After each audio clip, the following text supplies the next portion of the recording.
And then for tomorrow, a cloudy start, then some sunshine, but warming up to 58 once we get that sun out.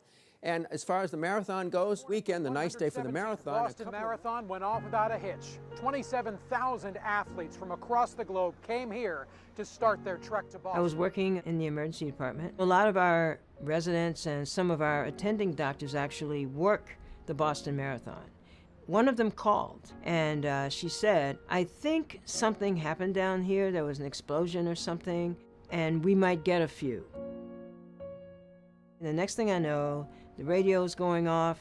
We go into this disaster mode. Been to a lot of disasters, like in Iran and Haiti and different places like that. I've never seen anything like this. All these clinicians running down the hall, looking at their pagers while they were running, all towards the emergency room, and thought, well, that's really strange. Our triage nurse came and said there's been a bomb go off at the marathon, and then a second bomb went off. The only way to describe it was very surreal. This was something that you could not forget. You just couldn't get it out of your mind. There were so many people and so many horrific injuries. It's just like nothing I'd ever seen before. Every time there's a disaster around the country, we always will make something, buy something, send something to wherever that site is. We feel like they are community to us, they're family to us, because we know what that feels like. We've been through that. We just want to show that someone's thinking of them and that we're connected to them and that they're not alone in this experience. The event was over. Police had dispersed it officially, and they were in the process of separating various and sundry folks. And so we were all on the cusp of sort of a general whew. Stood there watching the monitor and saw the gentleman flipping up in the air as the car plowed through the crowd. Everybody was just running around. There was a lot of confusion at some point because we had never had this before. And I started seeing all the patients that were passing out, a lot of the patients that were with traumas that just came into the door and just straight through the trauma rooms. We didn't know who was who. We had no idea, and we didn't frankly care. Our job was to take care of the patient before us, and again, our team stepped up and did that beautifully. It got more complicated afterwards. Now we don't know if we've got people on different sides in one room or in the same hallway, and trying to make sure that we didn't have altercations ensue inside of the rooms. That day, pizza showed up in the ED for us. He just brought us pizzas. Sorry. He's a restaurateur. He said, this is what I can do for those of you who are helping those who need it the most. Simple acts of compassion have a huge impact. My residents were fantastic that day.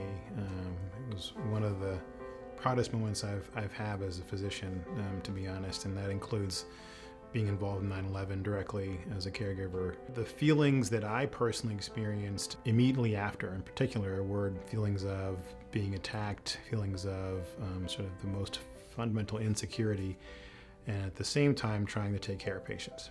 I think it's something that is gonna take time, not only for the people who have experienced the traumatic event, but also for those who have inflicted them.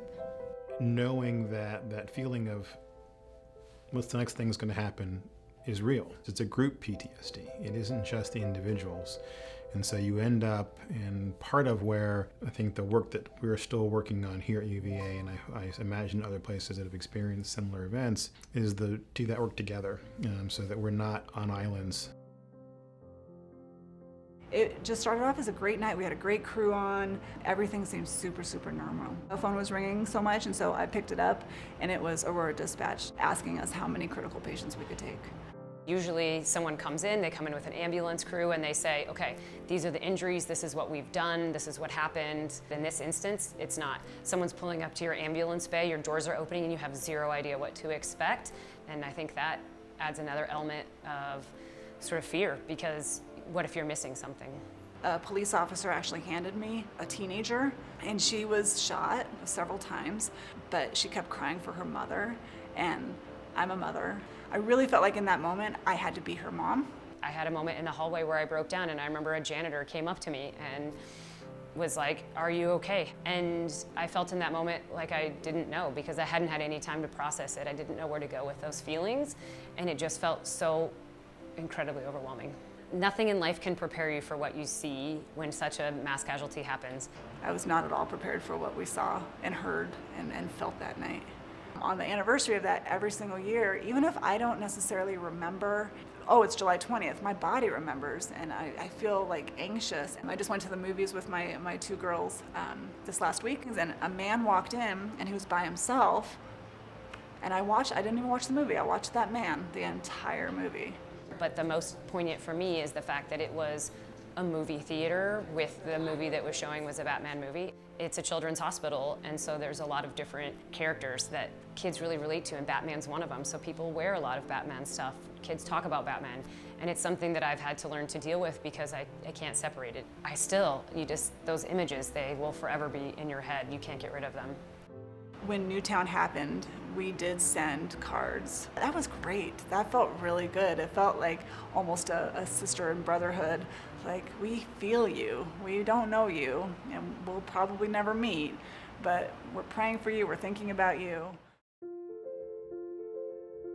Initially, there was a lot of people not being actually sure of what was going on. As some facts became more apparent, people then started to mobilize themselves and get themselves to the emergency department and prepare for what might be to come, and expecting that potentially hundreds of people are going to show up. You always want more patients to come, and you want more people to survive. Everybody was really quiet, dealing with the patients that came in and realizing nobody else was coming. Everybody here knew they did what they could do. It doesn't mean when you talk to some of them that they don't reflect back, and get a little teary-eyed about what they had to do. When you're trained to do something and something really bad happens that you have some expertise in being able to provide aid and assistance to, and then you're told, no, you can't, there's nothing to do. It's extremely frustrating. There were people that lost children that work here. There were people that had children in school that day.